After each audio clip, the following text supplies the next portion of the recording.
Video के अंत में कुछ ऐसी बातें हैं जिसे हर किसी को पता होना चाहिए। एक समय स्वर्गलोक में सबसे बड़ा कौन के प्रश्न को लेकर सभी देवताओं में वाद विवाद प्रारंभ हुआ और फिर परस्पर भयंकर युद्ध की स्थिति बन गई।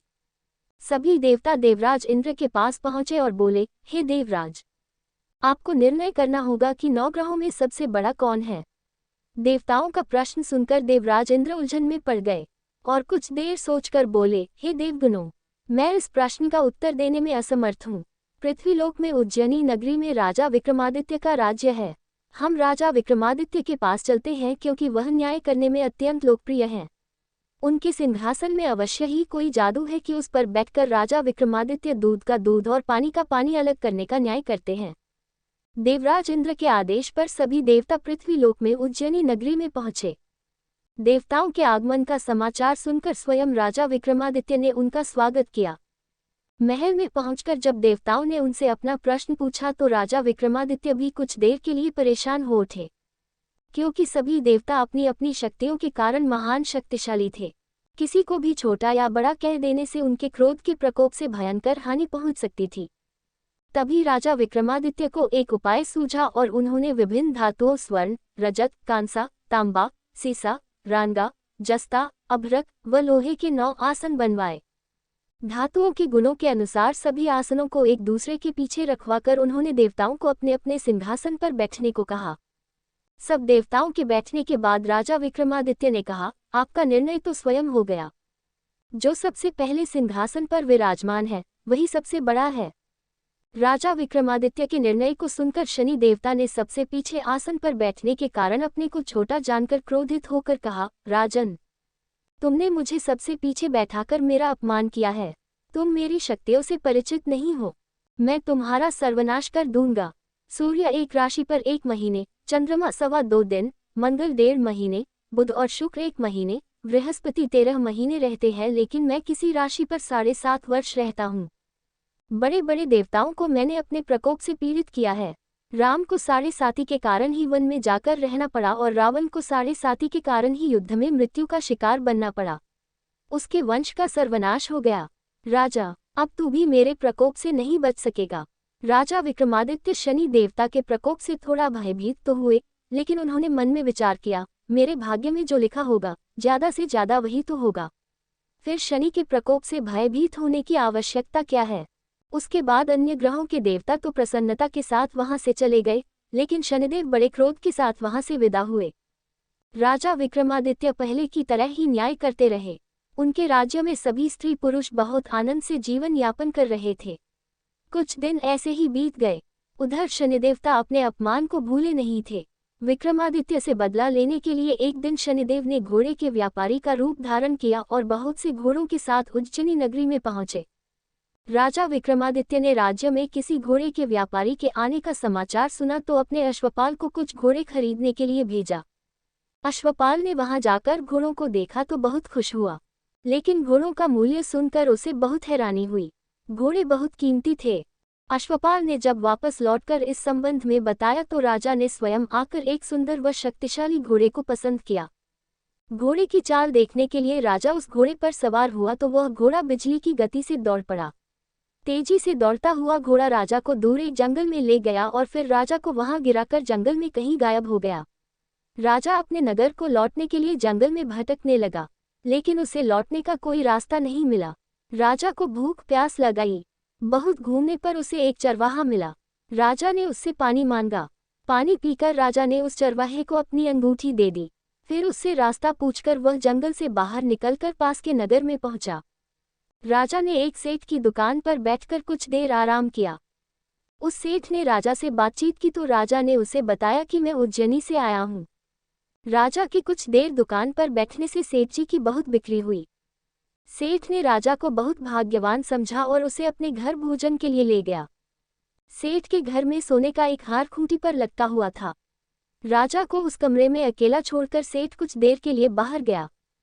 तभी एक आश्चर्यजनक घटना घटी। राजा के देखते देखते सोने के उस हार को खूंटी निगल गई। सेठ ने कमरे में लौटकर हार को गायब देखा तो चोरी का संदेह राजा पर ही किया, क्योंकि उस कमरे में राजा ही अकेला बैठा था। सेठ ने अपने नौकरों से कहा कि इस परदेसी को रस्सियों से बांधकर नगर के राजा के पास ले चलो। राजा ने विक्रमादित्य से हार के बारे में पूछा तो उसने बताया कि उसके देखते ही देखते खूंटी ने हार को निगल लिया था। इस पर राजा ने क्रोधित होकर चोरी करने के अपराध में विक्रमादित्य के हाथ पांव काटने का आदेश दे दिया। राजा विक्रमादित्य के हाथ पांव काटकर उसे नगर की सड़क पर छोड़ दिया गया। कुछ दिन बाद एक तेली उसे उठाकर अपने घर ले गया और उसे अपने कोल्हू पर बैठा दिया। राजा आवाज देकर बैलों को हाँकता रहता। इस तरह तेली का बैल चलता रहा और राजा को भोजन मिलता रहा। शनि के प्रकोप की 7.5 पूरी होने पर वर्षा ऋतु प्रारंभ हुई। राजा विक्रमादित्य एक रात मेघ मल्हार गा रहा था कि तभी नगर के राजा की लड़की राजकुमारी मोहिनी रथ पर सवार उस तेली के घर के पास से गुजरी। उसने मेघ मल्हार सुना तो उसे बहुत अच्छा लगा और दासी को भेजकर गाने वाले को बुला लाने को कहा। दासी ने लौटकर राजकुमारी को अपंग राजा के बारे में सब कुछ बता दिया। राजकुमारी उसके मेघ मल्हार पर बहुत मोहित हुई थी, अतः उसने सब कुछ जानकर भी अपंग राजा से विवाह करने का निश्चय कर लिया। राजकुमारी ने अपने माता पिता से जब ये बात कही तो वे हैरान रह गए। राजा को लगा कि उसकी बेटी पागल हो गई है। रानी ने मोहिनी को समझाया, च बेटी, तेरे भाग्य में तो किसी राजा की रानी होना लिखा है, फिर तू उस अपंग से विवाह करके अपने पांव पर कुल्हाड़ी क्यों मार रही है। राजा ने किसी सुंदर राजकुमार से उसका विवाह करने की बात कही, लेकिन राजकुमारी ने अपनी जिद नहीं छोड़ी। अपनी जिद पूरी कराने के लिए उसने भोजन करना छोड़ दिया और प्राण त्याग देने का निश्चय कर लिया। आखिर राजा रानी को विवश होकर अपंग विक्रमादित्य से राजकुमारी का विवाह करना पड़ा। विवाह के बाद राजा विक्रमादित्य और राजकुमारी तेली के घर में रहने लगे। उसी रात स्वप्न में शनिदेव ने राजा से कहा, च राजा, तुमने मेरा प्रकोप देख लिया, मैंने तुम्हें अपने अपमान का दंड दिया है। राजा ने शनिदेव से क्षमा करने को कहा और प्रार्थना की, हे शनिदेव, आपने जितना दुख मुझे दिया है अन्य किसी को न देना। शनिदेव ने कुछ सोचते हुए कहा, राजा, मैं तेरी प्रार्थना स्वीकार करता हूँ। जो कोई स्त्री पुरुष मेरी पूजा करेगा, शनिवार को व्रत करके मेरी कथा सुनेगा, उस पर मेरी अनुकंपा बनी रहेगी, उसे कोई दुख नहीं होगा। शनिवार को व्रत करने और चींटियों को आटा डालने से मनुष्य की सभी मनोकामनाएं पूरी होंगी। जब प्रातःकाल राजा विक्रमादित्य की नींद खुली तो अपने हाथ पांव देखकर राजा को बहुत खुशी हुई। उसने मन ही मन शनिदेव को प्रणाम किया। राजकुमारी भी राजा के हाथ पांव सही सलामत देखकर आश्चर्य में डूब गई। तब राजा विक्रमादित्य ने अपना परिचय देते हुए शनिदेव के प्रकोप की सारी कहानी कह सुनाई। सेठ को जब इस बात का पता चला तो दौड़ता हुआ तेली के घर पहुंचा और राजा के चरणों में गिरकर क्षमा मांगने लगा। राजा ने उसे क्षमा कर दिया, क्योंकि यह सब तो शनिदेव के प्रकोप के कारण हुआ था। सेठ राजा को अपने घर ले गया और उसे भोजन कराया। भोजन करते समय वहां एक आश्चर्यजनक घटना घटी। सबके देखते देखते उस खूंटी ने वह हार उगल दिया। सेठ जी ने अपनी बेटी का विवाह भी राजा के साथ कर दिया और बहुत से स्वर्ण आभूषण, धन आदि देकर राजा को विदा किया। राजा विक्रमादित्य राजकुमारी मोहिनी और सेठ की बेटी के साथ उज्जैनी पहुंचे तो नगरवासियों ने हर्ष से उनका स्वागत किया। उस रात उज्जैनी नगरी में दीप जलाकर लोगों ने दिवाली मनाई। अगले दिन राजा विक्रमादित्य ने पूरे राज्य में घोषणा करवाई, शनिदेव सब देवों में सर्वश्रेष्ठ है। प्रत्येक स्त्री पुरुष शनिवार को उनका व्रत करे और व्रत कथा अवश्य सुने। राजा विक्रमादित्य की घोषणा से शनिदेव बहुत प्रसन्न हुए। शनिवार का व्रत करने और कथा सुनने के कारण सभी लोगों की मनोकामनाएं शनिदेव की अनुकंपा से पूरी होने लगी। सभी लोग आनंदपूर्वक रहने लगे। वीडियो अच्छा लगे तो चैनल को सब्सक्राइब जरूर करें। जय श्री राम।